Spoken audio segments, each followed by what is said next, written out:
So, in my last video I gave you my top 10 reasons for which I consider the Samsung Galaxy Note 8 to be a great device. I gave you my own perspective about why I consider the Note 8 to be great and basically why I actually purchased it. But also in that video I mentioned that there are a few things that simply annoy me, and I'm gonna give you in this video my 10 reasons, if you want, or 10 things that annoy me about the Note 8. Some of them are subjective, some of them are objective, and let's start with the first one, if you want. In my last video I've said that I like the design and also that I like the quality of the device, but also this brings me to another problem for which I don't really like the Note 8, and this is basically, if you want, the screen. The screen mainly because of two things. First of all, I'm not a big fan of AMOLED technology, and I've said it in the last video, I'm not a big fan of AMOLED mainly because it has the screen burn-in issue, which is annoying, crazy annoying. Every single device that I had with AMOLED panels, especially made by Samsung, at some point in time had the screen burn-in issue. And we are in 2018 and this issue isn't fixed on any single AMOLED panel. It's just a defect of the technology. Also, another thing for which I don't really like the display is the fact that we get curved edges on the display. And I'm not a big fan of curved edges because simply when you are watching, I don't know, videos on YouTube or watching online movies and whatnot, the experience is not the same as on a 16 by 10 display. You're always gonna have some problems with light bleeding on the curved side of the display. And also another thing, whenever I buy a new phone, I usually install a protective film on the display in order for me not to scratch it or dent it or crack it and whatnot. And it's a pain in the ass to put on a protective film on a curved display. So these are the two big reasons for which, although it looks nice, it's really nice, I don't really enjoy AMOLED displays and I'm not a big fan of the edges. The second reason is the placement of the fingerprint sensor. I mean, come on, Samsung. Really? The only way you could put a fingerprint sensor was right here near the camera module. Why not put it right here where the finger rests on the back of the device? This is the stupidest mistake that I've seen from Samsung, putting this fingerprint scanner right here on top where it's very difficult to use it actually. Reason number three, again, with the security of the device, is the iris scanner, which, don't get me wrong, it works perfect in daylight, in well lit rooms, but when, I don't know, you are in a poorly lit environment, it simply stops working. You cannot use it. Therefore, you have to use something else to unlock your device, and pretty much you have to use the fingerprint scanner, which, as I previously said, has a very bad positioning. Reason number 4, the loudspeaker. It's very simple. On a device as big as this one, Samsung decided to put a mono loudspeaker, which, don't get me wrong, you can hear it, but the audio quality coming from that loudspeaker is pretty much teeny, is pretty much poor.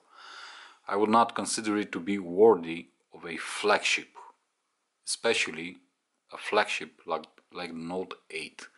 Why not put two stereo speakers like on Huawei devices, on HTC devices, even on Apple devices? This is simply mind-boggling for me why the Note 8 doesn't have a stereo loudspeaker setup, just like any other single flagship out there on the market.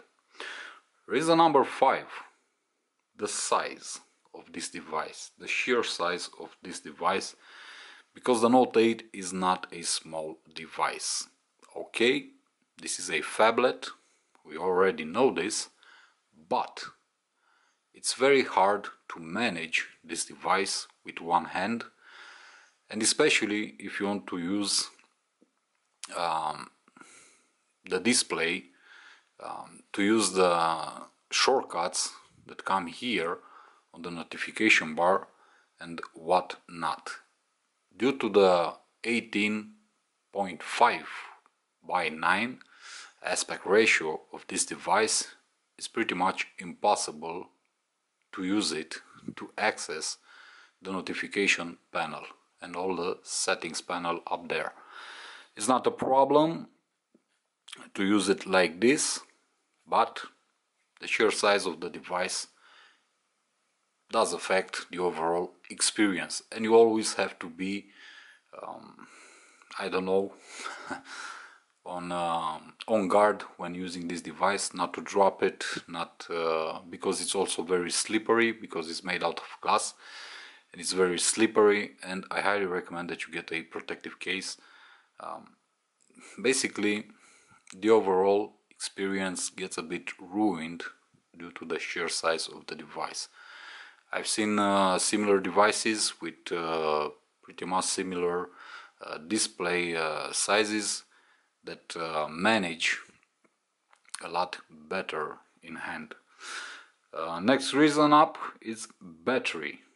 I've said it, battery life is great on the Note 8 with my type of usage, but considering the sheer size of the display and considering that this is a 2K display, and also that it has a lot of functionality embedded in the phone, the capacity of the battery is pretty much small.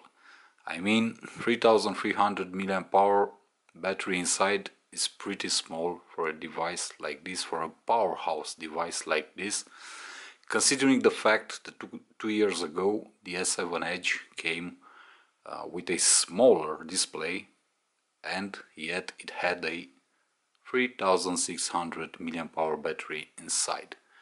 I think that Samsung could have managed to put a bigger battery in the Note 8.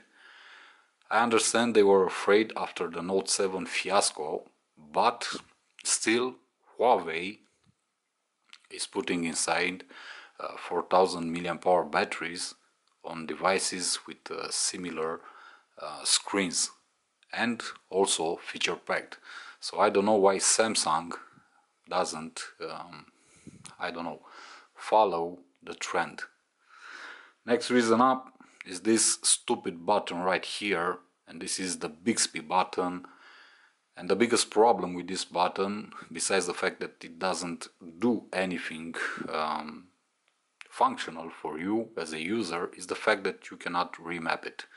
You cannot use it as a shortcut to open a different app, to take different actions. You are simply stuck with a hardware button that you don't need. Hopefully, and I really hope that Samsung with a software update will allow us, the users, to decide for ourselves what to do with this hardware button, because Bixby is just another, if you want, trial from Samsung to copy Google. Bixby wants to be a new Google Assistant, but it lacks the features, it lacks the data, it lacks pretty much everything. I don't need it, and most probably no one else needs it, but it's here, and we are stuck with this stupid thing called Bixby. Next reason up, camera. When I mean my camera, and in the last video I said that I like portrait mode. I like the pictures, I like the quality, but there is one single problem that I have with portrait mode on the Note 8. The fact that the view angle, it's very up close. The picture, it's very cropped when you use portrait mode. I would have preferred a wider angle in portrait mode, such as on Huawei devices and even on iPhones, but on the Note 8 this portrait mode crops a lot on the image, bringing thus the subject too close for my liking when you use it. Next reason up is the sheer size of this device. As I said, it's huge, it's hard to use it most of the time. You cannot use it with a single hand. You basically need both hands to use the device. Next reason up, the desktop mode. I don't have the accessory, the dock, the DEX docking station, or whatever it's called, simply because I'm not stupid enough to pay 150 euros for something that I don't need. And I've seen similar features implemented on Huawei made easier. For example, with one simple cable. Now, on Samsung devices and on the Note 8 also, you need to buy a separate dock, which costs a lot, as I said, 150 euros, at least in my country, in Romania. And I don't see any real benefits when using the device in desktop mode. On Huawei devices, you simply connect it with a cable to an external monitor, and afterwards you can use the display of the smartphone as a trackpad. You cannot use it on the Note 8 the same way. And the last one, and one of the most important, if you ask me, the price. The price of the device. I don't know how to say it, but to me it seems that nowadays manufacturers tend to believe that their devices, their smartphones, are a luxury item. And I think that this is a big mistake. A smartphone should not be considered a luxury item. This is not the same thing as a car, as a sports car, as a sedan, as, I don't know, a pickup truck, a SUV, whatever. A new car, a new model comes to the market every 4 years, 5 years, 10 years. But smartphones change every single year. So, from this perspective, their lifespan is pretty much small. I don't know, 2 to 3 years at the most. And afterwards, the consumer decides to upgrade to the newer model. It's not the same thing as with cars. You buy a car, you drive it, I don't know, for 3 years, perhaps, but the vast majority of the consumers will buy a car and drive it for at least 10 years. It's not the same things with smartphones, so I don't really understand why they are charging so much for a device which is nothing else than an extension of us, just an item that's created to help us to ease our life. I find it to be very expensive, 1000 euros in Europe, same as the iPhone 10, and I think that manufacturers should be, or better said, should look closer when deciding to put those price tags on their products. It's a limit that not everyone is eager to cross, and considering a smartphone to be a luxury item, I think it's too much.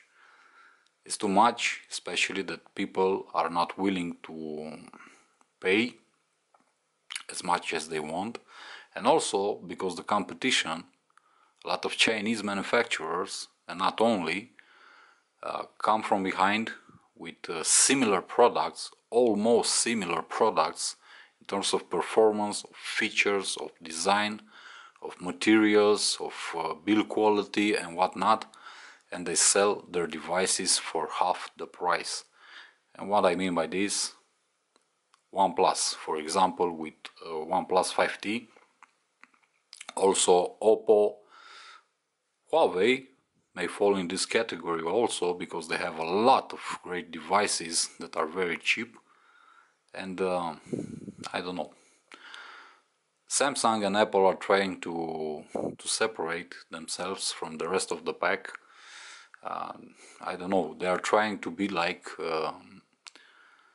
their own niche, just like in the fragrance world, where there are niche fragrances and designer fragrances.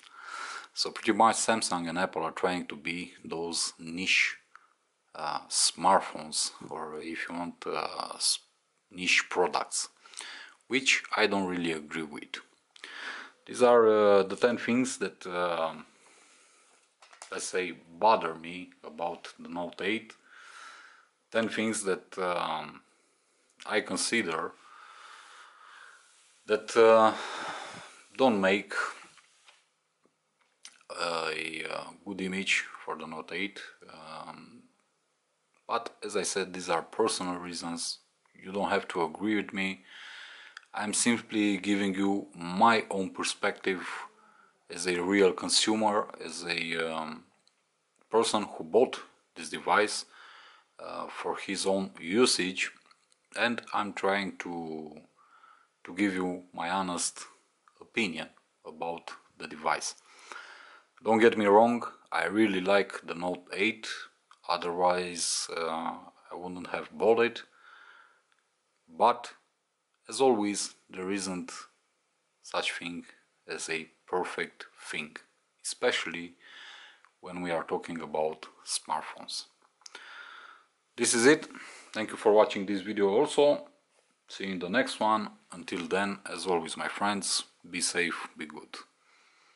Peace.